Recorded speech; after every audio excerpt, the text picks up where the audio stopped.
Manly Hall Official is glad to produce, publish and offer. Search for the spiritual life.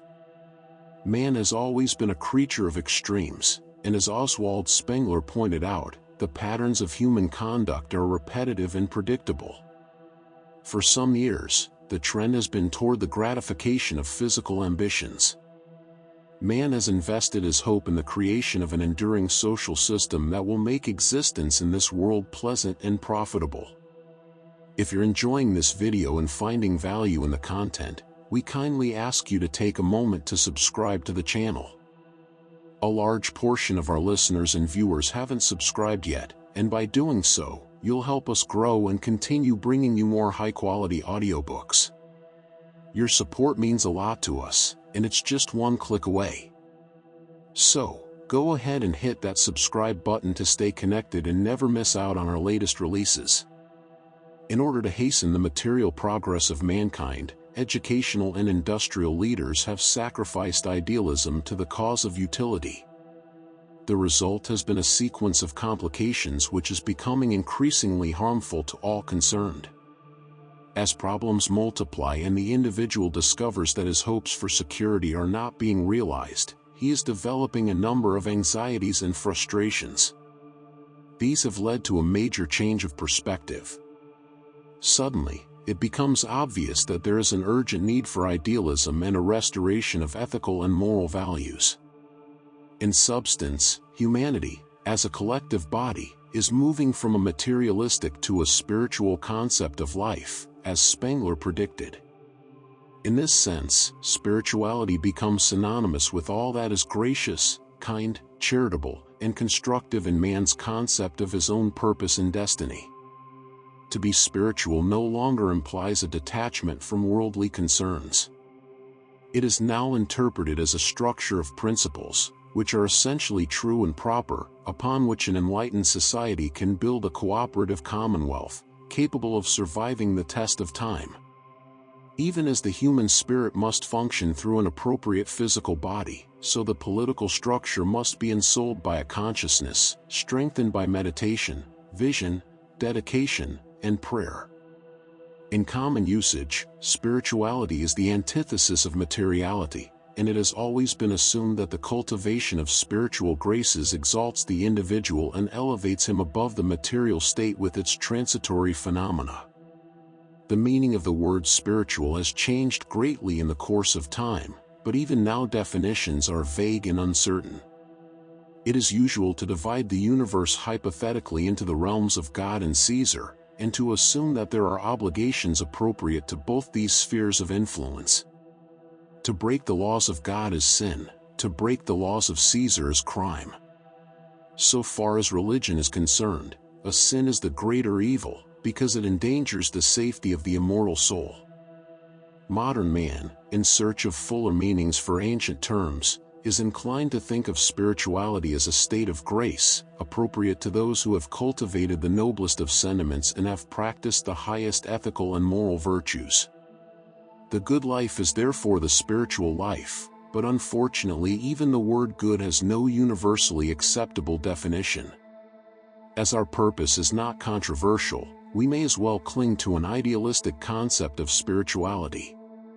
By this, a spiritual person is one whose conduct is regulated by the highest religious or philosophical code available to him. Usually, such a code is embodied in a theological system, but it does not follow that various sects and creeds must have different standards of conduct. In the Jewish-Christian Bible, the Ten Commandments constitute not only a spiritual code but also the foundation of Jewish secular law. This subject is deeply explored in both the Jerusalem and Babylonian Talmuds. Spirituality gradually takes on certain practical aspects.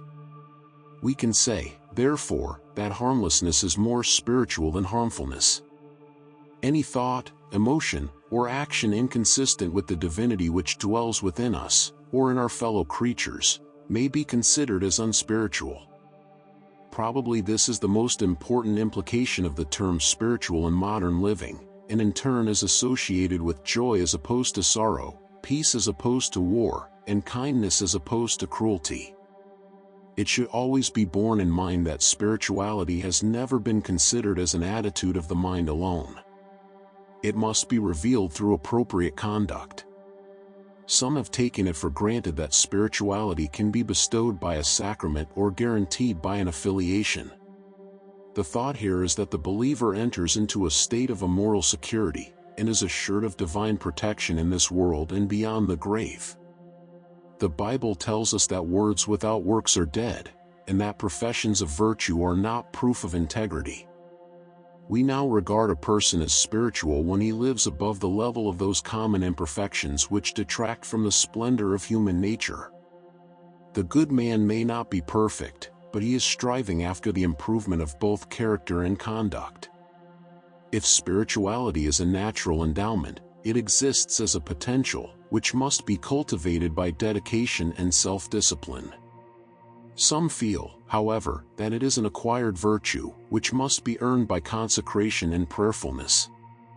It seems to me that spirituality is closely related to regeneration, or as the alchemists called it, transmutation. It is the dedication of faculties and powers of the human being to the will of God and the service of his fellow men. The mystic, renouncing self-will, accepts without reservation the sovereignty of the divine will.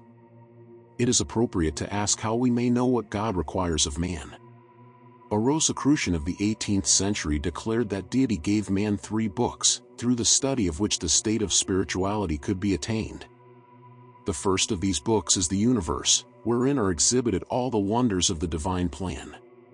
The second book is Holy Writ, the scriptures which set forth the 2 dispensations, one of justice and the other of mercy.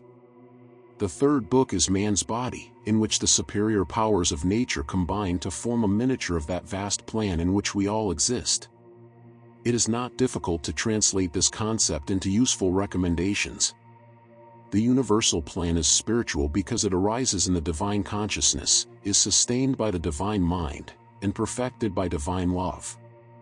That which is contrary to the authority of the infinite must result in pain and disaster.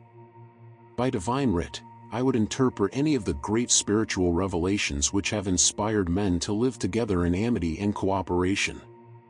All of the major theological systems agree on what constitutes ethical maturity and moral virtue.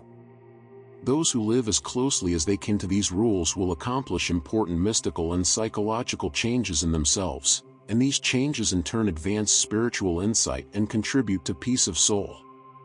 It must always be remembered that spirituality results from growth, and that this growth in turn makes further enlightenment possible. The human body provides man with his most immediate environment.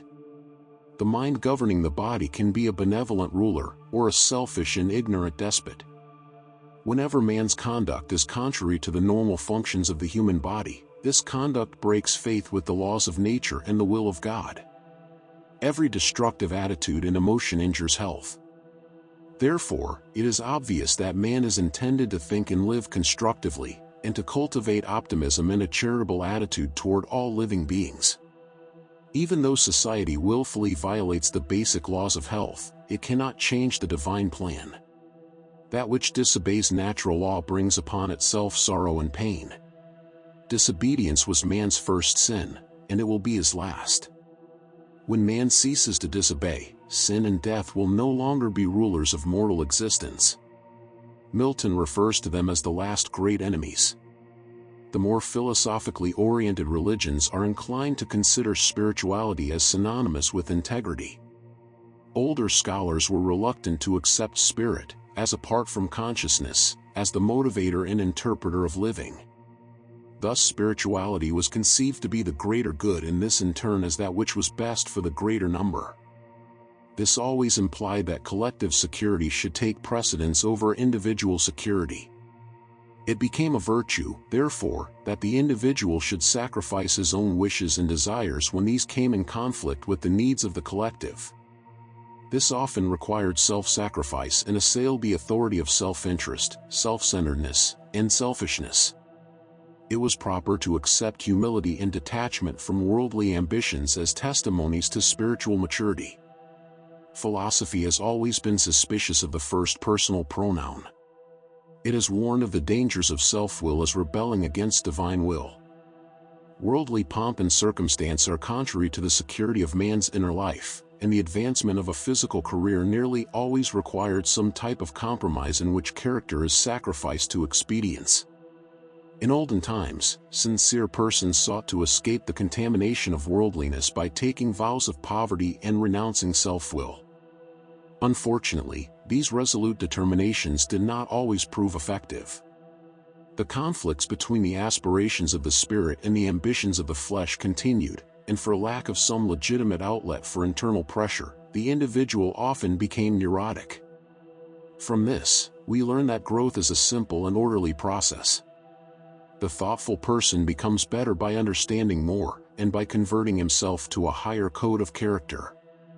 When he tries to force the mind or emotions to renounce what they have not outgrown, the consequences can be disastrous. There are many levels of spirituality, and it is not necessary to aspire beyond our abilities. The good life begins with the cultivation of simple virtues. These require some self-discipline and a measure of dedication. Later, if we take the first step wisely, we can proceed at whatever rate is consistent with our ability. It has been said very wisely that the longest journey begins with a single step. It is my observation that truth seekers, lacking patience, dash on indifferent to the normal requirements of kindly living. Determined to force growth with esoteric exercises, they discover, often too late, that they are not ready for advanced instruction. We can liken the attainment of simple virtues to the grades of primary education. The child will hardly expect to enter college without graduating from high school. Spiritual wisdom is more difficult to acquire than any form of worldly education. Illumination is far beyond the highest academic degrees. The whole search for truth rests on the foundation of the good life. This must come first. What is the good life? The Neoplatonists tell us that it is simply that standard of personal virtue which distinguishes the human being. A man without such virtue is described as a beast in a world of men, and the one who has attained it is described as a man in an animal world. The Greeks were not convinced that man is born into this world as a human being. Actually, his humanity comes only after he has attained spiritual insight. Having thus elevated his consciousness, he has achieved the heroic state, as described in the writings of Homer. The hero is a demigod and a superman, who has transcended worldliness. Having fully developed his spiritual graces, it is said of him that he is raised up by the gods to become a constellation in the sky. The Neoplatonic ladder of the sages ascends by 7 rungs, its upper end pointing toward the jewel of 7 stars. In the first step, man is obligated to rites of purification. He must preserve the cleanliness of his body, bathing outwardly and inwardly.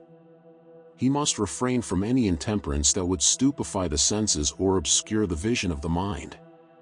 He must cleanse the heart of all viciousness and passion and non-tranquility.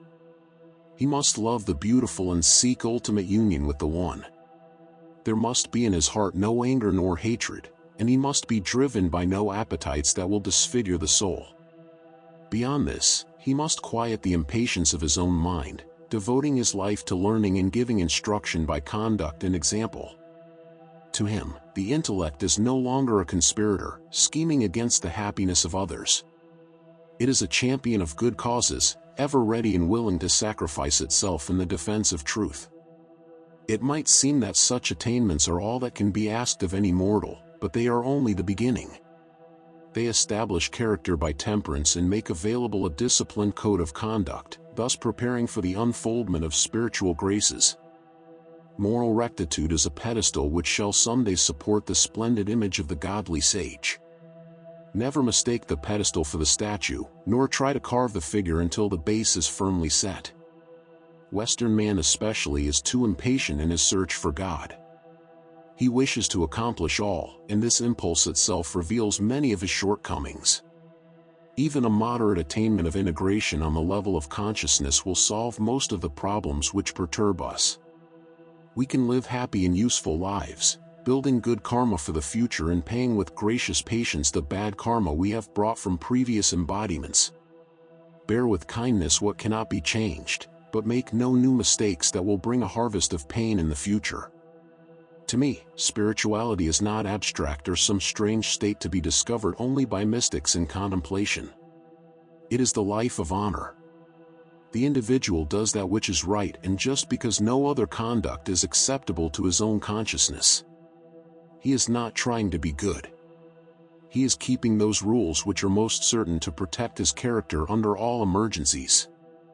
Others may call him spiritual, but he knows himself only as a sincere seeker after a better way of life. The fine art of honesty.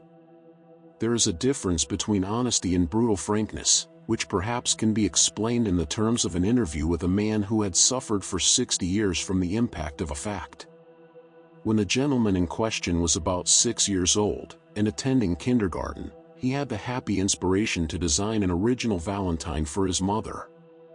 The teacher gave a helping hand and assisted in the spelling. The composition consisted of a heart drawn in red crayon and surrounded by variegated flowers rather difficult to identify. At the top was a bright, radiant circle intended to represent a kiss. Proudly, the little chap took his masterpiece home and gave it to his mother.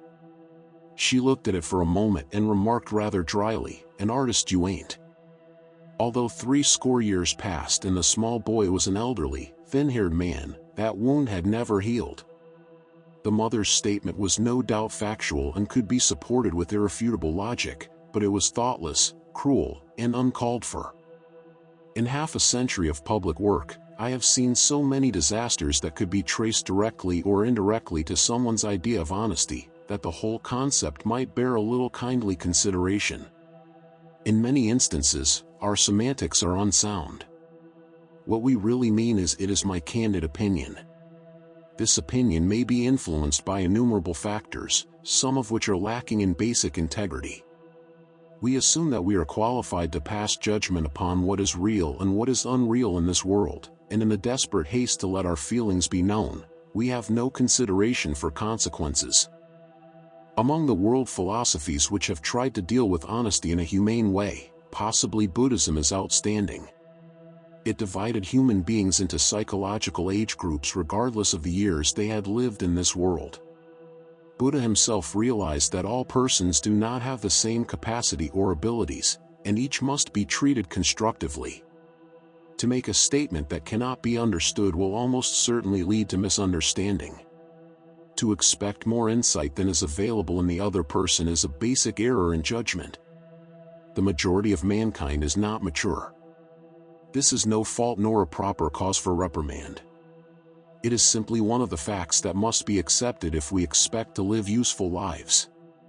Because of our innate childishness, which has not yet been transformed into the childlikeness of the wise, most folks are not able to sustain with dignity truths that are beyond comprehension. Yet Christ said when the children gathered about him, "Of such is the kingdom of heaven." It seems possible for human beings to outgrow their own integrity. Instead of improving with age, they lose ground slowly but surely to the bitter end. Most small children are natural idealists. They live in a world of imagining and regard their parents as semi-divine protectors who are always available in time of trouble. Thus, growing up is achieved through a series of painful experiences in which the child begins to learn something of the thoughtlessness and even cruelty of those about him. It is not wise to assume that we must contribute to the disillusionment of our children and friends.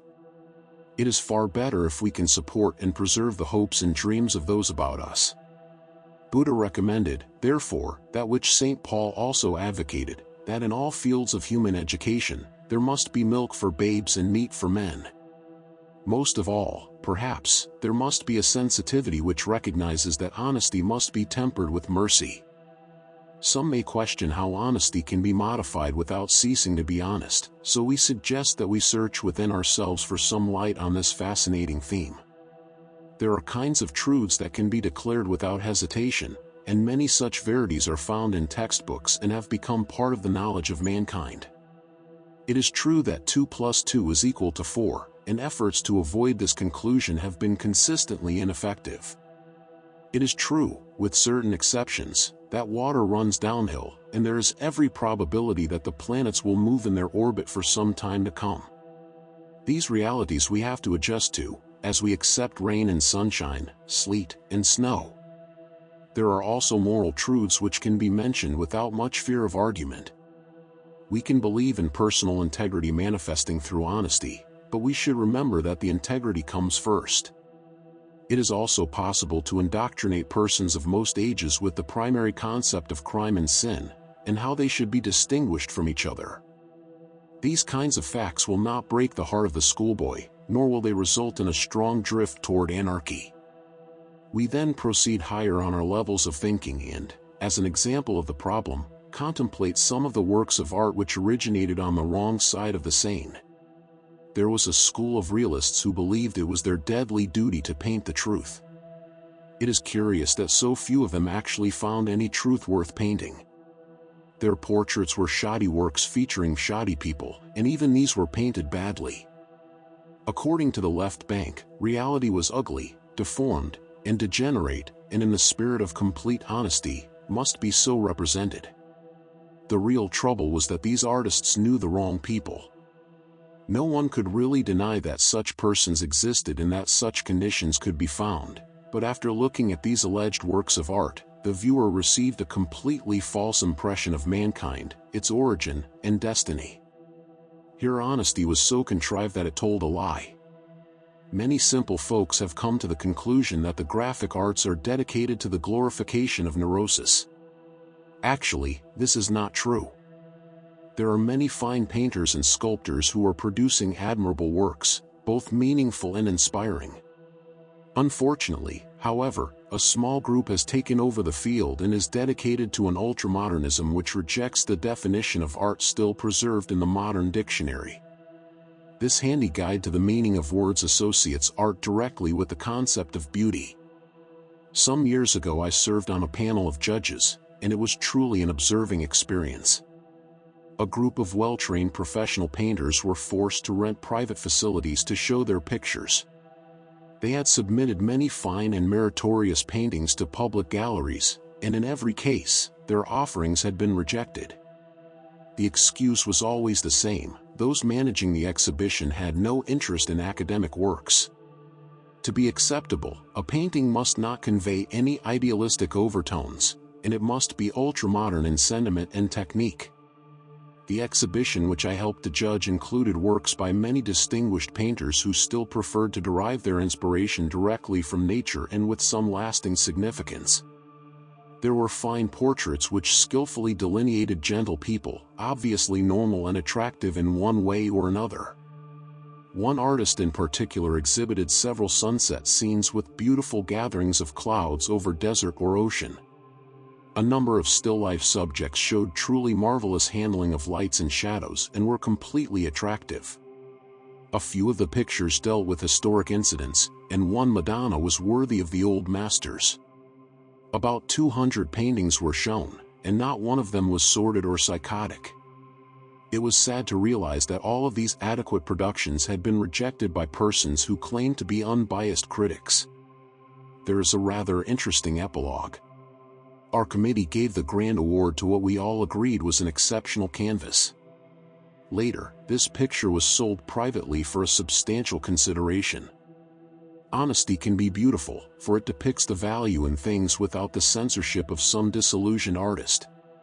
Probably the outstanding portrait of George Washington was by Gilbert Stuart, and it has since become the most admired likeness of our first president. Actually, General Washington, at the time this portrait was done, wore a clumsy and ill-fitting set of false teeth. In addition, he filled out his cheeks with plumpers. Stuart did not find it necessary to emphasize these two defects, nor did realism impel him to paint General Washington without his dentures. If the graphic arts are in trouble, the performing arts have not fared better. The search for plot material ignores the great literature of the world and focuses its attention almost completely upon the misfortunes of modern life. It has been said that one Chinese novel could supply plot situations for 100 outstanding motion pictures, and The Red Chamber, one of the world's greatest collections of stories, contains over 10,000 themes that could be enlarged and adapted to the modern theater. Instead of researching the available subject matter, we produce hundreds of repetitious plays and films devoted to crime and violence, which contribute to the disillusionment of both young and old. This is not honest, for if it is the duty of the conscientious author and playwright to present a true cross-section of human behavior, they should not ignore that sincere majority of conscientious folks who are carrying their responsibilities with integrity and dignity. Actually, one may question the motives behind morbid sensationalism. I remember one story conference at a major motion picture studio. It involved the filming of a popular book. The original author had been engaged in an advisory capacity, but after 6 weeks, departed in disgust. The book called for a kind of mystical experience, which actually motivated the entire novel. The producer decided that this mysticism would be injurious to the public good, and finally, the sequence was eliminated entirely, leaving the picture with no reason for its own existence. Honesty played no part in the proceedings. The real fact was a consideration of financial returns. An immediate case in point is the release through television of pornographic films, one of the first of which will be shown at 6:30 p.m. during the children's hour.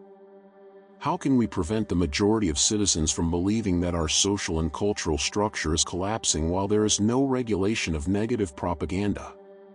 The word honesty is now used to cover a multitude of sins. It is time to realize that we live in an honest universe. Integrity is mental, and moral honesty is established within the character of man himself. It only fails when the individual consciously and willingly betrays his own character.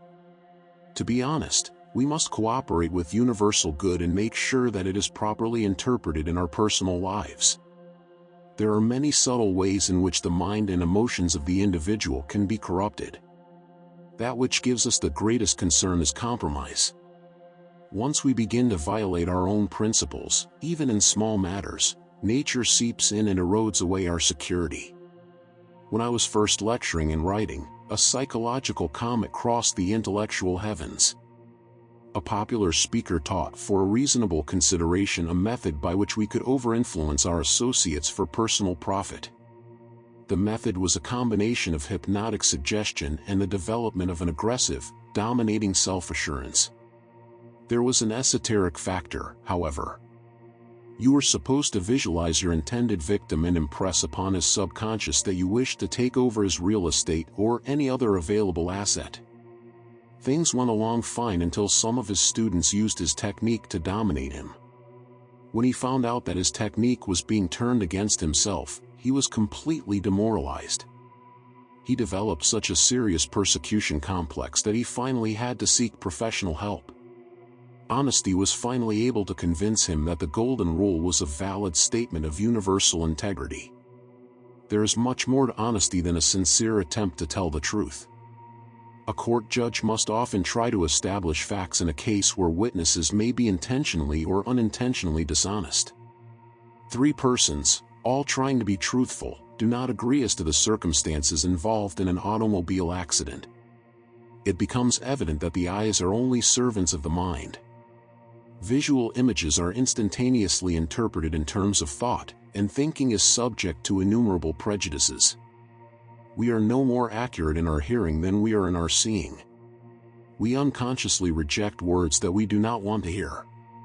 Countless incidents of this kind remind us that honesty must be acquired through diligent effort. Most small children are honest until they learn that truthfulness is penalized. By the time they have graduated from high school, they have adjusted to the prevailing beliefs that complete honesty is virtually impossible in this mortal sphere. We all like to believe that we are as honorable as circumstances will permit. In a court of law, hearsay is not accepted as evidence, but it is the basis of many unfounded and malicious opinions. If hearsay were eliminated, many folks would be speechless. We make very little effort to prove the justice of our own conclusions, for they arise from defense and escape mechanisms within ourselves.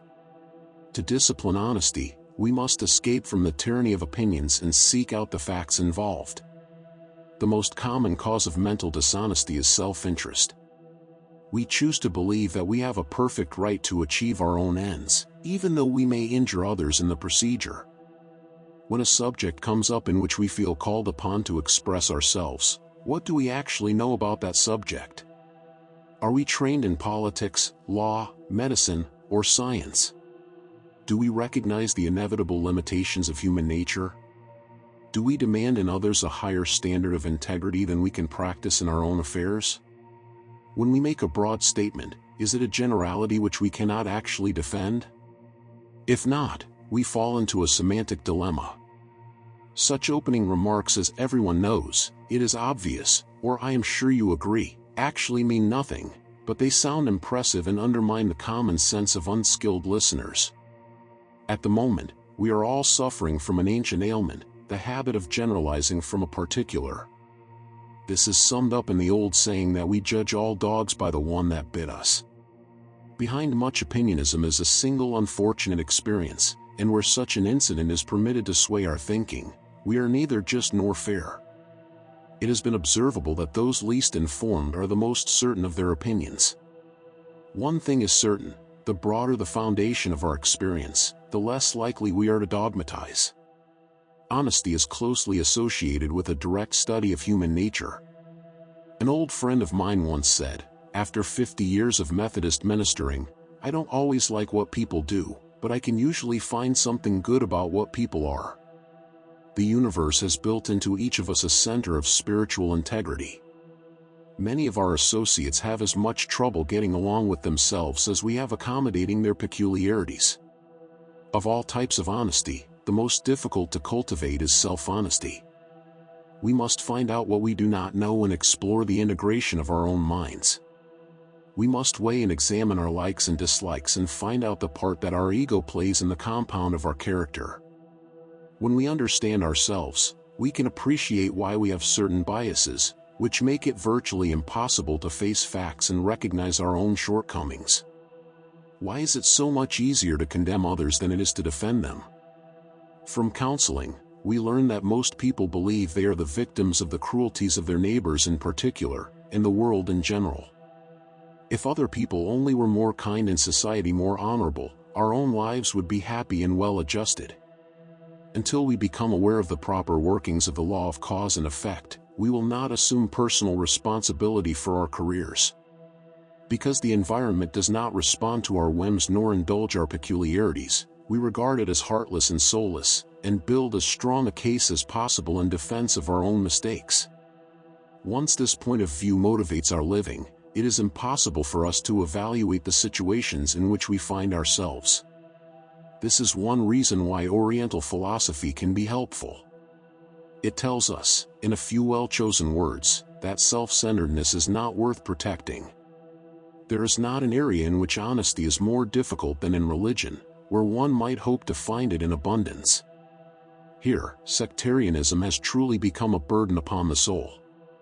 There is no reason why we should not have our own religious preferences, but we should not attempt to prove our spiritual erudition by downgrading all beliefs except our own. Those evangelizing their favorite doctrines nearly always resort to fear to hasten conversion. Religious arguments are seldom fruitful or good. The various contestants are no better equipped to prove their own point than they are to disprove the contentions of their adversaries. It is rare, however, to find persons willing to work out their own salvation without attempting to proselytize. They mean well, and they are honestly convinced that it is their moral duty to save the souls of their errant brethren. As the arguments become more heated, the fatherhood of God and the brotherhood of man are passed over lightly. Education, as it is today, also seems to contribute to dishonesty because it undermines common sense.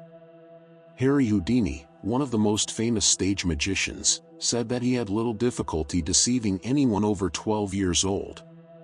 Children, however, were not so easy to fool. Simple folks, faced with everyday problems which they had to solve with the wisdom of the folk, showed a natural wisdom that the highly educated had lost.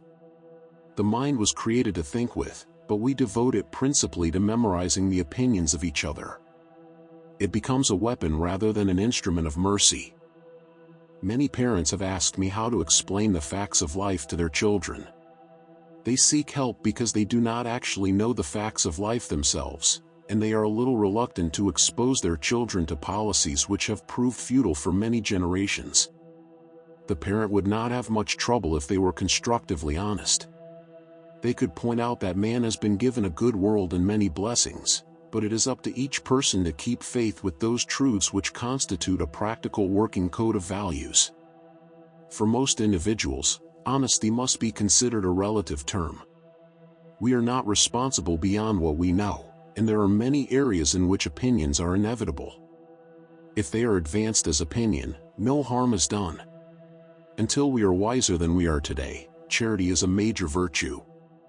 It is also unwise to so disparage others that we weaken their own defenses and make it difficult for them to make constructive contributions to society. There is scarcely a person today who has emerged as an individual who is not assailed by more criticism than is just or fair. We are as quick to condemn the innocent as we are the guilty on the grounds that everyone is guilty of something. Modern literature, particularly biography, is seemingly dedicated to character assassination. We are destroying what the Iroquois Indians called orenda. This is our heritage of nobility. As Thomas Carlyle pointed out, we are all hero worshippers. Not because our heroes are all heroic, but because each has some quality of character that appears admirable. We forgive a man much if he has painted a great picture, or composed a magnificent symphony. We pay tribute to this ability, not to the accompanying disabilities. It is good to know that mankind, with its numerous shortcomings, can build a great cathedral or construct the miles of aqueducts that brought water to the imperial city of Rome. We recognize those who live for beliefs and those who die for them. They establish valuable precedents and inspire their young to achieve excellence in their chosen field. You point out that Aristotle made many valuable contributions to the advancement of knowledge, and the cynic will answer with a sniff, Aristotle did not even know how many teeth there are in the human head. Both biography and history must be deformed in order to glamorize or at least dramatize the sins of the past. What do we actually gain by extemporizing on the theme of ancestral delinquencies? It is hard to say, but it seems to be a pleasant pastime. Materialism has also been injurious to honesty. The atheist is convinced that, of all men, he is the most honest, yet his disbelief is supported entirely by negative evidence. A few years ago, there was a move on foot in this country to save us from the horrors of idealism. We must face the facts. We came from nowhere, we are nothing, and we're going nowhere, so we might as well live out our days under these discouraging conditions. If we can be happy with such a philosophy, so much the better. This interpretation of the inevitable found little favor, and the movement has subsided, but there are still many intellectuals who would like to save us from the false belief that there is life after death, or that morality is more than an illusion. As they know little about either, they can convince only those who hope for extinction. Honesty tells us that the future has certain obscurities, but there is more evidence accumulating every day in favor of idealism. As we understand more about the physical creation, we gain greater confidence in the eternal plan and the provisions that it has made for the future of its creation. Diogenes is said to have spent considerable time looking for an honest man, but the implications are that his search was unsuccessful. One day, he chanced upon Plato, who was wearing a new cloak. Diogenes considered Plato an aristocrat, and he followed Plato until they reached a muddy part in the road. He then jumped up and down on the tail of Plato's new cloak, proclaiming loudly, "Thus I step on Plato's pride." With a quiet smile, Plato answered in a gentle voice, "Yes, Diogenes, and how proud you are to do it." In The Merchant of Venice, Portia is made to say, "The quality of mercy is not strained, but falleth like a gentle rain from heaven upon the place beneath." All honesty is by nature merciful because only merciful people can be truly honest. Quick to see the good, slow to condemn, and ever mindful of personal imperfections, we adapt ourselves to discrimination, and by discrimination, come in the end into honesty. The moment we note the failure of virtue in this world, we must examine the eyes of our souls lest the fault be in ourselves. Perfect honesty, like other types of achievement, is an end toward which we are laboring. Until we reach perfect insight, let us be slow to judge adversely and give to others the good motives which we hope they have.